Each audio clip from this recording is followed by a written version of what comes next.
시간을 따라서 요한복음을 강해하던 중에 17번째 요한복음 강해 시간입니다. 말씀의 제목을 축복의 비결, 정말 오래간만에 제가 예수 믿고 복을 받자, 그리고 예수 믿고 받는 큰 축복의 비결이 어떤 것인가 하는 것에 대하여 설교하게 된 것 같습니다. 제가 목회하면서 신앙생활을 하면서 느낄 수 있는 것은 이 세상의 가장 큰 행복의 조건 가운데 하나는 감사이었습니다. 감사야말로 축복의 비결, 그리고 감사야말로 행복의 비결이다, 이렇게 말씀드릴 수 있다는 말입니다.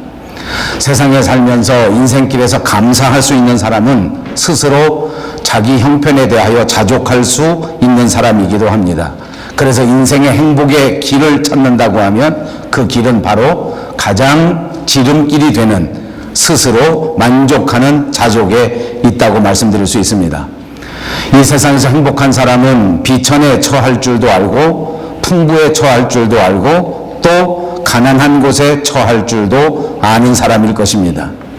그리고 또 사람이 행복하게 산다고 하는 것은 관계를 잘 이루고 사는 사람들이 행복한 삶을 살아간다고 볼 수 있습니다. 그러니까 감사하는 사람들은 사람들과의 관계를 좋게 해서 좋은 관계를 맺으면서 살 수 있는 사람들입니다. 항상 부정적인 시각보다는 긍정적인 시각으로 세상을 바라봅니다. 항상 사람을 판단할 때에 좋은 면을 바라보고 나쁜 면을 보지 않는 것이 그 사람과의 좋은 관계를 맺어 갈 수 있는 사람의 비결입니다. 사람을 보는 눈이 이렇게 달라져야 하고 사물을 보는 눈이 이렇게 건강해야 그 사람이 행복하게 살 수 있고 그 사람이 좋은 관계를 가질 수 있고 그 사람이 세상에서 성공할 수 있게 될 줄로 믿습니다. 그러므로 여러분, 감사는 건강의 비결입니다. 감사야말로 행복의 비결입니다. 감사하는 삶이야말로 인생을 역전시키는 그 동력이 된다고 하는 사실을 꼭 믿으시기를 바랍니다. 그러니까 우리가 살다가 조금 슬픈 일을 당하면, 우리가 살다가 조금 불행한 일을 당하면 그럴 때에 감사하시기 바랍니다. 슬픈 일도 끝이 나게 되고 불행한 일도 모두 끝나는 역사가 일어나게 될 줄로 믿습니다.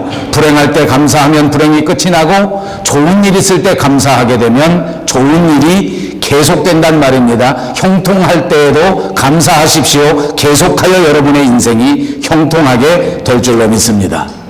성경의 역사를 보고 2000년 기독교 역사를 살펴본다고 할지라도 하나님의 위대한 일을 감당한 사람, 그리고 세상의 모든 사람들 가운데 가장 행복한 삶을 산 사람 다 감사의 사람들이었다고 하는 데에 이견이 있을 수가 없습니다. 구약성경 다니엘이 있습니다. 그 다니엘의 놀라운 기적의 이야기도 어찌 보면 다니엘이 사자굴 속에서 다른 그 어떤 사람도 감사할 수 없는 그런 처절한 상황 속에서, 불행한 상황 속에서 그가 하나님 앞에 감사의 기도를 드렸기 때문에 그 감사의 기도로부터 시작된 기적이 그를 위대한 성공의 삶으로 이끌어낸 것입니다. 아무도 감사할 수 있는 상황이 아니었지 않습니까? 정말로 무서운 상황이요, 정말로 어려운 상황이요, 정말로 불평스러운 상황입니다. 그는 믿음을 가졌지만 사자굴에 던져진 형편이 되었지 않았습니까? 그러나 그런 형편 속에서 그가 먼저 하나님 앞에 감사할 때에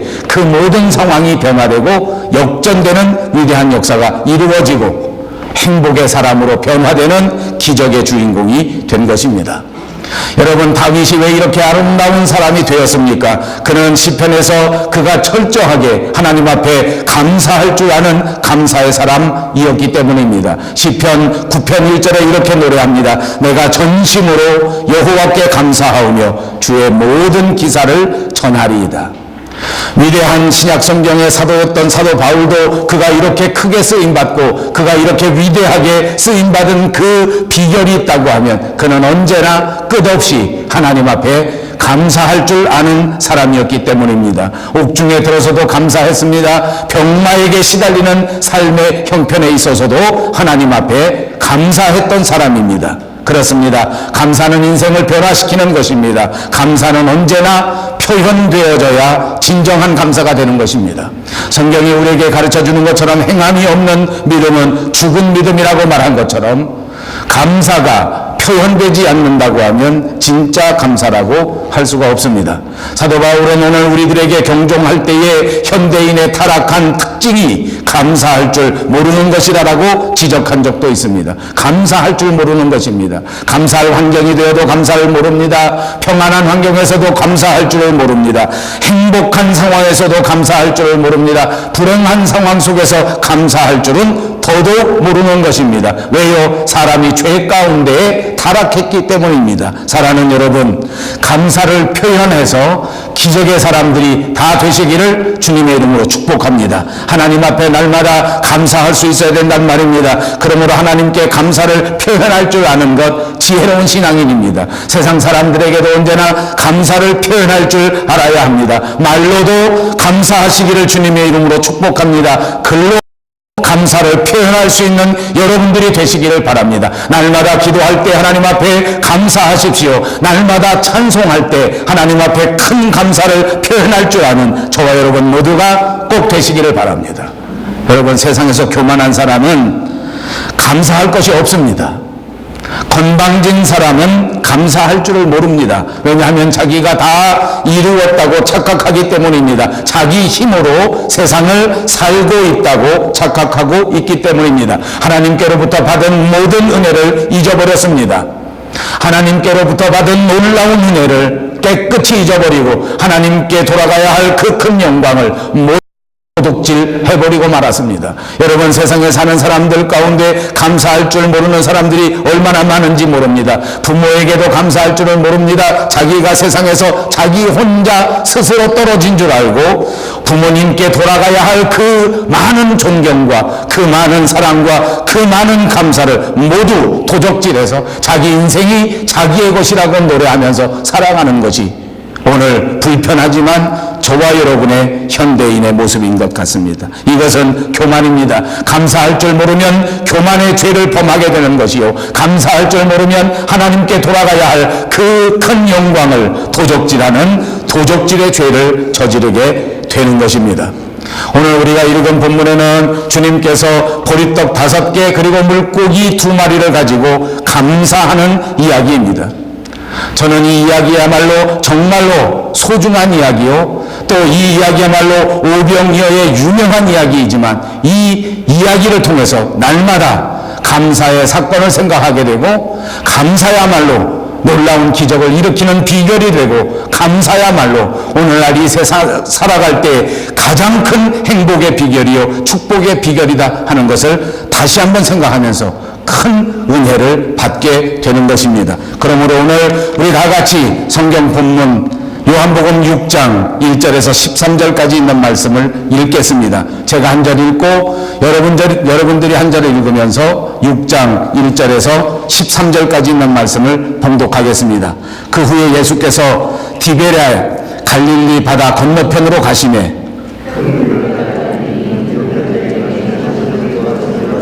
예수께서 산에 오르사 제자들과 함께 거기 앉으시니 예수께서 눈을 들어 큰 무리가 자기에게로 오는 것을 보시고 빌립에게 이르시되 우리가 어디서 떡을 사서 이 사람들을 먹이겠느냐 하시니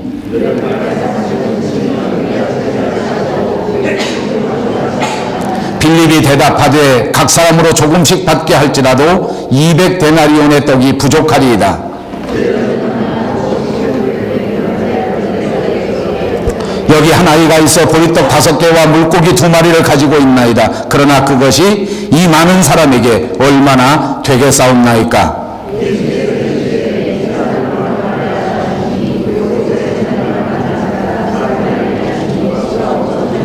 예수께서 떡을 가져 축사하신 후에 앉아있는 자들에게 나눠주시고 물고기도 그렇게 그들의 원대로 주시니라.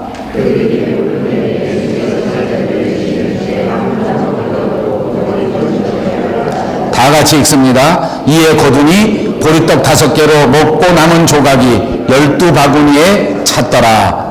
아멘. 그렇습니다. 오늘은 이 오병이의 기적 가운데 다시 한번 기적의 원리를 살펴보면서 저와 여러분 모두가 기적의 사람으로 축복받는 큰 은혜의 시간이 꼭 되시기를 바랍니다. 첫 번째 생각할 수 있는 원리는 예수님께서 작은 것에 감사하셨다는 것입니다. 본문 7절을 다시 보십시오. 빌립은 각 사람으로 조금씩 받게 할지라도 200데나리온의 떡을 가지고도 이것이 다 차지 못하고 부족할 수밖에 없다고 보고하고 있습니다. 지금 여기 모인 사람들이 남자만 5,000명인데 사실 이것을 정확하게 말한다면 여자들도 있을 것이요 자녀들도 있을 것이니 네 가족이라고만 본다고 할지라도 2만 명이나 되는 엄청난 숫자의 사람들입니다. 이 사람들에게 요즘으로 따져서 맥도날드 햄버거라도 하나 사서 나누어 주려고 하면 1불로 잡아도 2만 불 들어간단 말입니다.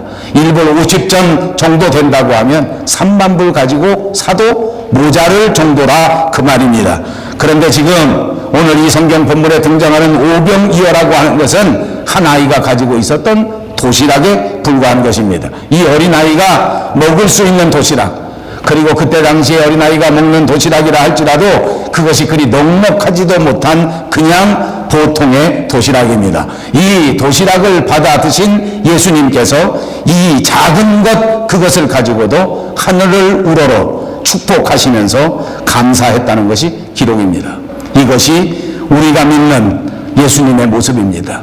적은 것이지만 그 적은 것을 보고 감사했단 말입니다. 부족한 것이지만 부족한 것 앞에도 감사했단 말입니다. 이 조그만한 것 가지고 뭘 할 수 있겠느냐, 이 조그만한 것 가지고 무슨 역사를 이룰 수 있겠느냐라고 불평하거나 또는 책망하시지도 않았습니다. 그리고 낙심하시지도 않았습니다. 그냥 그대로 이 오병이어 도시락 하나를 두고 그리고 하나님 앞에 축사하시고 그리고 하나님 앞에 감사하였습니다. 예수님께서 이 도시락 위에 축사하시고 감사할 때에 어떤 역사가 일어났습니까? 오늘 본문 11절 보니까 이때 놀라운 역사가 일어나는데 사람들이 모여서 조금씩 나누어 준다고 해도 200데나리온의 떡을 산다고 할지라도 모자른다고 말했는데, 그런데 본문 11절에 보니까 사람들이 모두가 다 원하는 대로 다 나누어 줄 수 있었고, 12절에 보니까 모든 사람들이 다 배불리 먹었고, 13절에 보니까 주고 남은 것이 12바구니에 가득 찼다는 것입니다. 이것이 놀라운 기적입니다. 이것이 믿음의 표적이라고 하는 사실을 믿으시기를 바랍니다. 작은 것일지라도 손을 얹고 감사하면서 기도할 때에 작은 것이 놀랍도록 큰 것으로 변화된다는 것입니다. 부족한 것처럼 보였던 것이 채워지는 역사가 믿음을 통하여 이루어진다고 하는 사실을 확실히 믿으시기를 바랍니다. 그렇습니다. 지혜로운 사람, 믿음이 충만한 사람은 어떤 상황 속에서도 감사할 수 있는 사람입니다. 그러므로 믿음의 사람은 있는 것 가운데서 적을지라도 감사하는 사람인데, 미련한 사람, 복이 없는 사람, 믿음이 없는 사람은 없을 때도 불평하고 있을 때도 불평하는 사람입니다. 사랑하는 여러분, 지금 우리의 처지가 조금 부족하다고 할지라도, 지금 내 상황과 환경이 조금 부족하다고 할지라도, 그래도 지금 있는 그것 가운데 하나님 앞에 감사하는 저와 여러분이 꼭 되시기를 바랍니다. 그럴 때 하나님께서 새 힘을 주십니다. 그럴 때 하나님께서 치유의 역사를 베풀어 주십니다. 그럴 때 하나님께서 회복시켜 주시는 위대한 기적이 일어나게 될 것을 믿으시기를 바랍니다. 그렇습니다. 삶에서 놀라운 일은 언제나 작은 일에서부터 시작되는 것입니다. 삶에서 큰 기적도 따져보면 아주 작은 것에서부터 시작된단 말입니다. 여러분, 교회 역사를 살펴볼까요? 예루살렘 마가의 다락방에서 처음 120명 문도들이 모였습니다. 그 120명이라고 하는 숫자는 그렇게 큰 숫자가 아니란 말입니다. 오늘날 이토록 하나님의 교회가 크게 부흥되고 이토록 하나님의 교회가 위대한 역사를 이룬 것을 살펴보십시오. 이 모든 교회의 시작이 불과 예루살렘에 있는 이 다락방 120명 문도에게서부터 시작됐다는 것 아닙니까? 이렇게 작은 사람들이 모였습니다. 이렇게 별 없는 사람들이 모였습니다. 그들이 모여서 큰 권력이 있었던 것도 아니요, 큰 재력이 있었던 것도 아니지만 그들은 다락방에 모여 그저 하나님 앞에 감사하면서 하나님 앞에 믿음으로 기도합니다. 기도에 전혀 힘썼을 때 그 다락방 작은 모임이 교회가 되기 시작하였고, 그 교회가 초대교회를 세우고, 그 교회가 새로운 교회를 개척하고, 그 교회가 오늘날 역사를 이루어 이토록 위대한 하나님의 교회로 전 세계에 우뚝 서게 된 것입니다. 그렇습니다. 작은 일에서 놀라운 결과가 나타나게 되는 것입니다. 작은 일에서 좋은 일도 생기는 것이요, 작은 일에서 나쁜 일도 생기는 것입니다. 아담과 하와를 보십시오. 그가 하나님의 동산에서 살았습니다. 사실 창세기 역사 가운데에 이 아담과 하와가 하나님의 명령을 어기고 선악과 나무를 따먹은 것도 어찌 보면 큰 사건이 아닙니다. 그냥 매일매일 삶의 현장 속에서 많은 것을 먹던 가운데에 그냥 하루에 조그마한 열매 하나 따먹은 것에 불과한 작은 사건이었단 말입니다. 그러나 이토록 작은 사건이었던 이 선악과의 사건은 오늘날 어떤 결과를 나왔습니까? 죄의 삭선 사망이라 사람들이 감당할 수 없는 엄청난 결과를 초래하게 되었습니다. 여러분, 이스라엘 사람들이 하나님의 약속의 말씀을 붙잡고 가나안 성에 입성할 때에도 똑같은 일이 벌어졌습니다. 가나안을 향하여 진군할 때에 하나님의 명령을 따라 모든 사람들이 성실하게 진실하게 하나님의 명령을 따라 전쟁을 수행하고 있을 때 아니었습니까? 그때 아간이라고 하는 한 사람, 별로 중요하지도 않은 한 사람, 이 사람이 그다지 크다고 볼 수 없는 죄를 저지른 것 아닙니까? 정말 작은 범죄였습니다. 그러나 이스라엘 모든 군대가 아간 한 사람의 불순종 때문에 모두가 전이라고 하는 엄청난 결과를 초래하게 된 것입니다. 요나라고 하는 선지자 한 사람이 여호와의 말씀을 거역했을 때에 그 요나를 태우고 가는 배 전체가 무서운 풍랑 가운데 휘말리는 엄청난 결과를 낳게 됐단 말입니다. 사랑하는 여러분, 내가 살아가고 있는 내 삶의 현실이, 내가 수행하고 있는 이 세상에서의 내 삶의 직업이, 내가 꾸려가고 있는 이 가정이 결코 중요한 것이 아니고 결코 작은 것이라고 생각할 수도 있지만, 그러나 이것은 결코 작은 것이 아니란 말입니다. 내가 오늘 밴쿠버 위하여 일하고 수고하고 땀 흘리고 사명을 감당하는 이 땀방울이 결탄코 헛되지 아니하고 하나님의 나라에 크게 기억되는 위대한 역사가 될 것을 꼭 믿으시기를 바랍니다. 밀알 하나가 땅에 떨어져서 썩을 때에 사람이 감당할 수 없는 위대한 결실을 맺게 되는 것입니다. 씨앗 하나라고 할지라도 떨어지기만 하면 그 씨앗이 30배, 60배, 100배의 결실을 맺게 되는 것입니다. 그렇습니다. 그러므로 오늘 우리가 주어진 일에서 작은 일에 더더욱 감사할 수 있는 우리들 모두가 되시고 우리 밴쿠버 영성교회가 꼭 되시기를 주님의 이름으로 축복합니다. 두 번째 원리가 있습니다. 그것은 예수님께서는 보잘것없는 것을 보고 감사했다는 말입니다. 오늘 본문 9절에 보니까 안드레라고 하는 제자도 예수님에게 나와서 보고하였습니다. 지금 도시락 하나는 얻었습니다. 여기 한 아이가 와서 보리떡 5개와 물고기 2마리가 들어있는 도시락을 가져오기는 하였습니다. 그러나 과연 이 보잘것없는 도시락이 오늘 이 많은 사람들에게 무엇이 될 수 있겠습니까? 무슨 의미가 있겠습니까? 여러분, 제자는 부정적으로 대답한 것입니다. 이 질문 자체가 안 된다는 말 아닙니까? 그러나 예수님께서는 이런 보잘것없는 상황 속에서도 감사하시고 감격하시고 기뻐하셨습니다. 그렇습니다. 오병이어의 기적을 베푸실 때 보니까 이 어린아이가 가져온 도시락을 보시고 얼마나 만족해 하셨던지, 다른 성경에도 보십시오. 구약 성경 과부의 2렙돈 2푼밖에 없는 헌금을 그토록 기뻐 받으셨습니다. 사렙다 과부가 기름 한 방울 밀가루 한 움큼을 드렸을 때에 그것을 얼마나 감사하고 얼마나 감격하고 그것을 위하여 얼마나 크게 축복하셨는지 성경이 우리에게 가르쳐주고 있습니다. 그렇습니다. 우리 하나님 앞에 드리는 충성은 작은 것이든 큰 것이든 큰 차이가 없습니다. 하나님 앞에 드려질 때에, 하나님 앞에 받아들여질 때에 하나님께서는 이 모든 것을 기뻐 받으시고 축복하셔서 이 땅 위에 살아갈 때에 하나님의 자녀로 행복하게 살아갈 수 있도록 만들어 주시는 것을 믿으시기를 바랍니다. 그렇습니다. 큰 것을 드리는 것, 작은 것을 드리는 것이 중요한 것이 아니란 말입니다. 많은 돈을 바치는 것이 중요한 것이 아니란 말입니다. 다만 우리가 하나님 앞에 우리의 믿음을 드리고 우리의 사랑을 드리고 우리의 소망을 드리는 것이 가장 중요한 것입니다. 하나님은 우리의 중심을 보시는 분이십니다. 하나님은 우리의 동기를 살피시는 분이십니다. 하나님은 작은 것이라고 할지라도 하나님의 말씀을 부여잡고 그것을 실천하는 삶을 크게 기뻐하시는 분이라고 하는 사실을 믿으시기를 바랍니다. 여러분, 작은 것은 정말 중요합니다.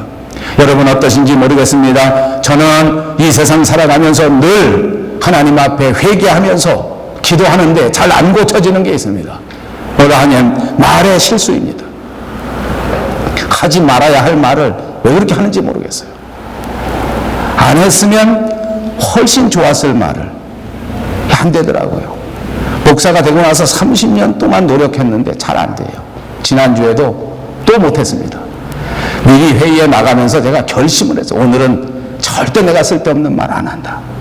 괜히 말했다가 내가 책임져야 될 엄청난 결과가 나올 테니까 내가 오늘 섣불리 말하지 않으리라.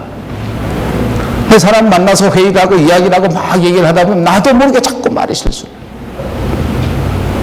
말한 것 때문에 그 다음에 그 말 책임지려면 엄청난 고생을 해야 돼요. 그래도 이거는 애교입니다. 이거는 애교. 내만 고생하면 되니까. 사실은 더 심각한 실수는 뭔지 압니까? 하지 말아야 될 말을 뱉어내서 그 말 듣는 사람에게 씻을 수 없는 상처를 주는 거예요. 이게 안 고쳐져. 여러분 잘 고쳐집니까? 잘 고치셨습니까? 아멘. 잘 고치시기를 바랍니다. 여러분, 다른 사람한테 상처 주는 건 그래도 애교예요. 한 번 보고 그만둘 사람은 상처 좀 줘도 돼. 길거리 지나가다가 아무나 한 번 보고 다시 못 볼 사람한테 상처 줘도 괜찮아. 여러분 진짜 하지 말아야 할 것은 가까운 사람한테 상처 주면 안 돼요. 남편 마음에 상처 주면 안 돼요. 내 아내는 아멘을 안 해. 아내에게 상처 주면 안 돼요. 힘들 때, 불평할 때, 아플 때 상처 주면 안 돼요. 제가 왜 회개하는지 압니까? 지난주에 제 아내가 손님을 다 보내고 나니까 온몸이 아파 죽겠어요. 내가 볼 땐 우리 집에서 우리 아내가 제일 건강해 보입니다. 살은 네가 제일 많이 쪘어. 상처 주는 말이야. 내가 회개하는 거야 지금. 회개. 이 깊은 상처는 지워지지도 않아. 자식에게 주는 상처는 지워지지 않습니다. 여러분, 부모에게 함부로 말해서 상처 주는 거 지워지지 않아. 인생의 행복이 어디 있는 줄 아세요?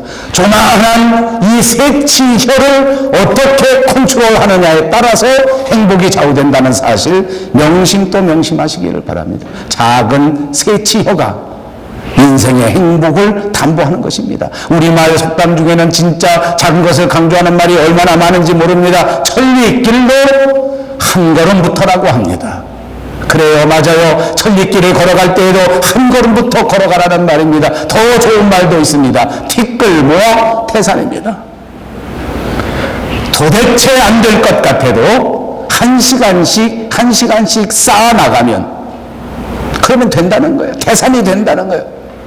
도대체 부족해서 안 될 것 같아도 일불씩 쌓아나가면 태산이 된다는 것입니다. 성경에도 이런 말이 있습니다. 주님이 지극히 작은 자 하나에게 한 것이 내게 한 것이다. 소자에게 건네준 냉수 하나가 결단코 하나님의 나라에서 상을 잃어버리지 않을 것이다.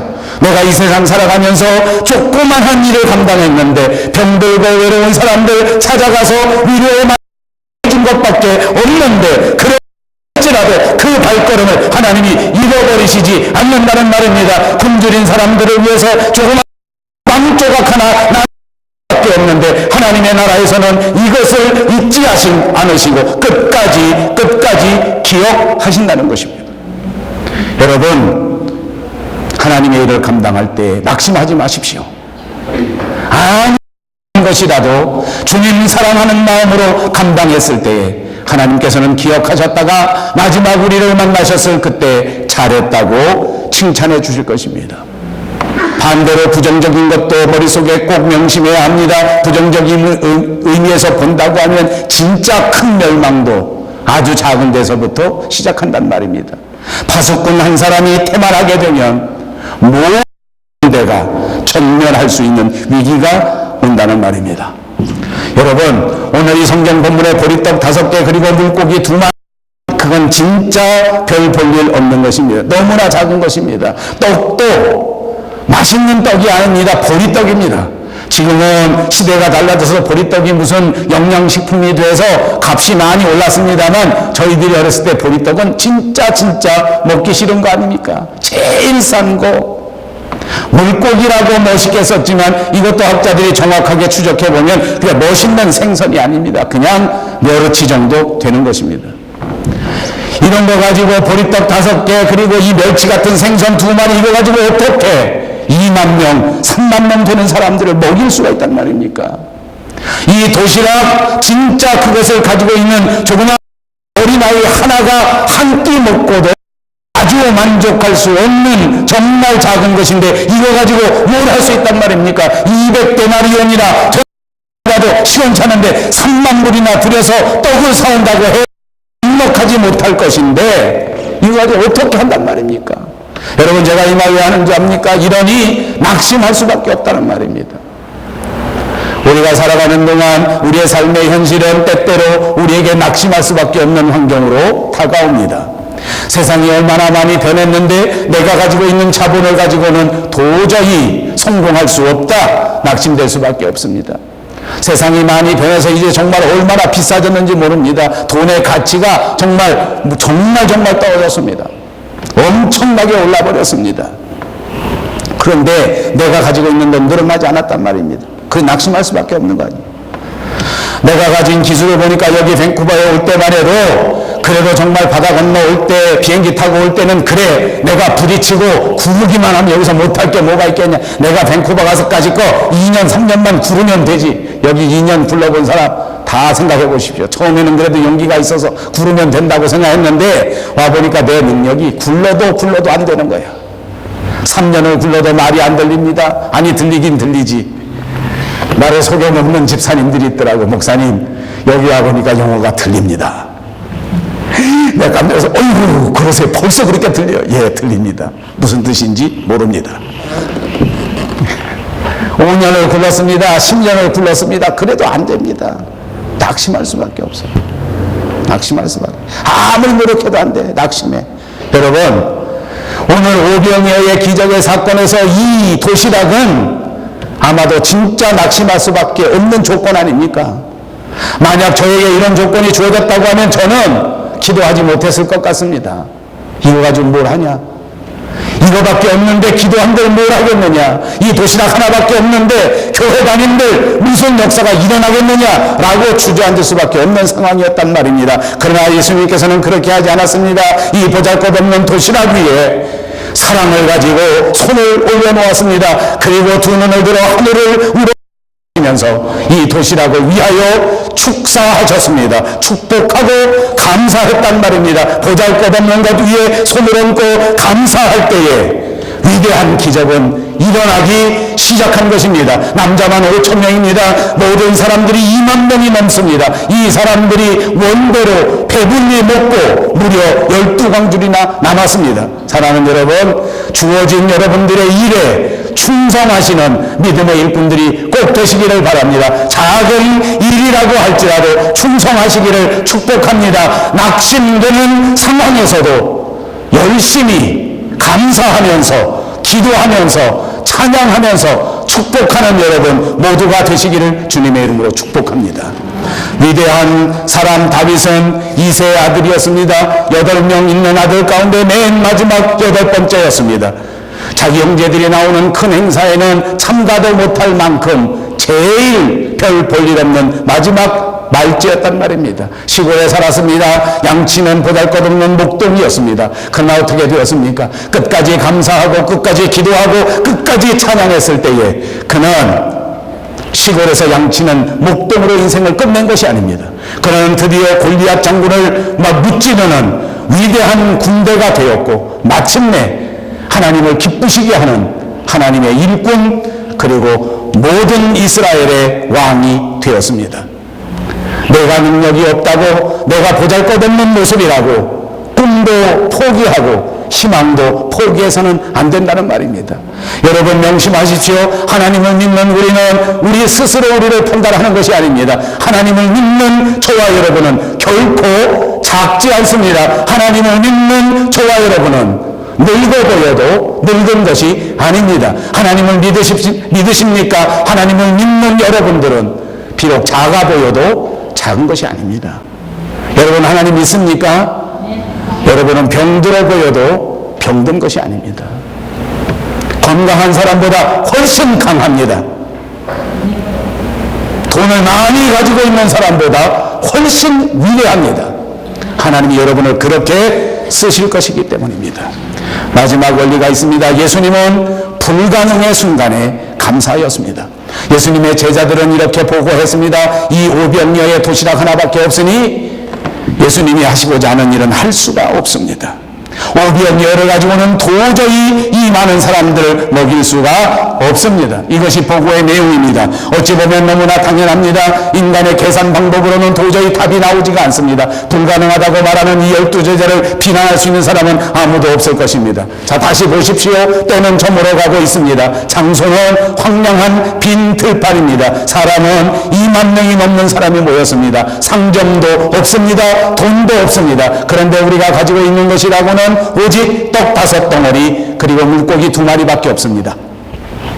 불가능하다는 것은 너무너무 당연합니다. 이 모든 사람들이 현실을 잘 파악하고 있는 사람 아닙니까? 그러나 예수님 한 사람만 이 불가능한 상황에서 불가능의 생각에 묶여 한탄하지 않았습니다. 이런 상황 속에서 오히려 하늘을 우러러 바라볼 수 있었단 말입니다. 저는 오늘 이 설교 말씀 가운데 여기를 제일 강조하고 싶습니다. 지금 여러분의 상황, 여러분의 형편이 어떠하든지, 여러분의 판단이 어떠하든지, 여러분의 눈을 들어 우러러 하나님을 바라보시기를 주님의 이름으로 축복합니다. 하나님을 우러러 때 문제가 해결되는 것입니다. 내가 이렇게 힘든데 하나님인들 나를 못 고쳐줄 것이다. 아니요. 내가 이렇게 부족한데 내가 무엇을 할 수 있겠느냐. 아니요. 우리의 눈을 들어 다시 하늘을 우러러보면 하나님께서 반드시 상황을 바꿔주시는 것입니다. 여러분 성경 역사를 한번 기억해 보십시오. 하나님의 역사를 이루는 것, 하나님의 사역을 맡은 사람, 그리고 기독교 역사상 위대한 일을 한 사람, 그 사람들 가운데 어느 한 사람도 자기 능력 범위 내에서 사명을 받은 사람은 한 사람도 없습니다. 다 자기 능력 저 먼 곳에 있는 사명을 받게 된 거예요. 여러분 보세요. 아브라함이 하나님의 사람으로서 부름을 받을 그때에 아브라함은 결코 능력으로 하나님을 받을 수 있는 사람이 아니었습니다.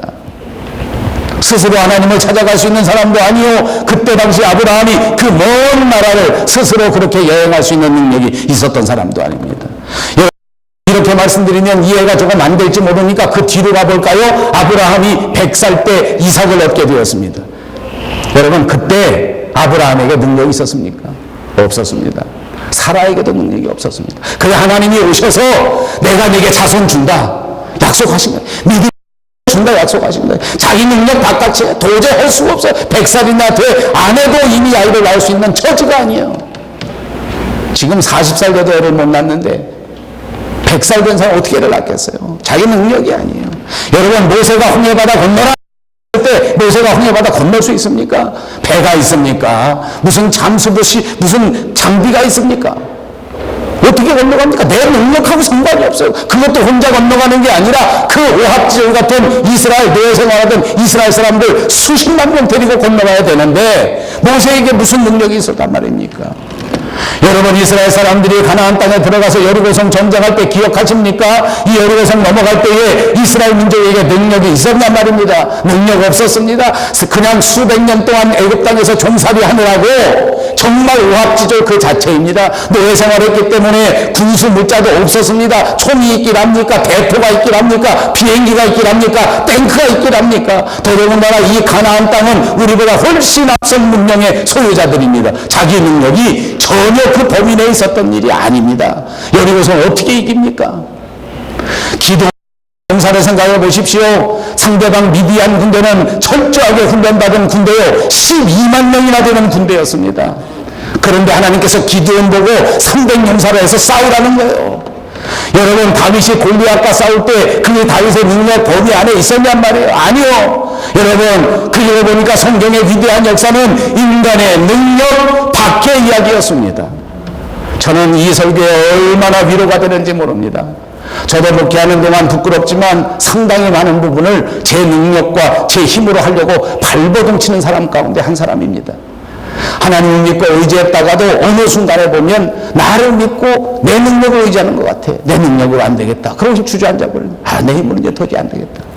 내가 이제는 도저히 안 돼. 나도 벌써 이제 나이가 60이 내일 모레인데 이제 더 열심히 해봐야 교회가 되지도 않겠다. 이런 생각 들 때가 솔직히 많습니다. 이제 무슨 수를 써도 이제 되지도 않는데, 이제 은퇴할 나이가 돼가는데 뭐 빨리 은퇴할까 이런 생각도 들어요. 여러분, 근데 오늘 성경에 보니까 하나님의 일을 감당하는 거, 인생을 감당하는 게 인생의 힘으로, 인생의 능력으로 되는 게 아니라는 거예요. 내 능력으로 되는 게 아니야. 하나님의 능력으로 되는 거예요. 믿습니까? 믿는 사람이라는 건 이걸 믿는 거예요. 내 인생의 주인이 하나님이시고 내 인생을 이끌어 가시는 분이 하나님이신데, 그렇다면 내 계산대로 되는 게 아니에요. 하나님의 계산대로 되는 것을 믿으시기를 바랍니다. 내가 생각할 때는 불가능하지만 하나님이 보실 때에는 불가능하지 않단 말입니다. 내가 볼 때에는 부족하지만 하나님이 보실 때에는 부족하지 않단 말입니다. 내가 볼 때에는 감사할 만하지만 하나님이 보실 때에는 감사할 만한 상황이라는 말입니다. 여러분, 마가복음 9장 23절에 보니까 할 수 있거든요. 무슨 말이냐? 믿는 자에게는 능치 못할 일이 없다. 여러분, 믿는 자에게는 능치 못하심이 없다. 믿음 위에 굳게 하면, 믿음 위에 굳게 서서 감사하기만 하면 우리 능력 바깥에 있는 일이 이루어진다고 말이에요. 왜? 하나님께서 붙잡으셨기 때문입니다. 하나님께서 간섭하셨기 때문입니다. 하나님께서 역사하시는 줄로 믿습니다. 여러분, 오늘 빌립과 안드레를 보니까 이 예수님께서 다 아시면서 시험 삼아 시켰어요. 시험 삼아 빌립에게 물어보셨어요. 이게 되겠느냐? 안드레에게도 시험 삼아 물어봤어요. 이 말 무슨 말인지 압니까? 우리가 신앙생활할 때에 하나님께서 우리를 시험하신다는 거예요. 이런 절망적인 상황 속에서 과연 눈을 들어 하나님의 나라를 바라볼 수 있나? 이걸 보는 거예요. 앞뒤가 꽉꽉 막혀 있는 것 같을 때에 눈을 들어서 하늘을 우러러 감사할 수 있는가? 이걸 보려고 시험한다는 거예요. 여러분, 오늘 저도, 오늘 여러분들도 하나님께서 이렇게 시험하시는 거예요. 지금 이 상황에서 우리의 눈을 우러러 하늘을 바라보면서 하나님 앞에 감사하고 믿음을 꼭 붙잡고 갈 수 있는가? 여러분, 그렇게 하실 수 있습니까? 어떤 상황 속에서도 하늘을 우러러 하나님 앞에 기도하시겠습니까?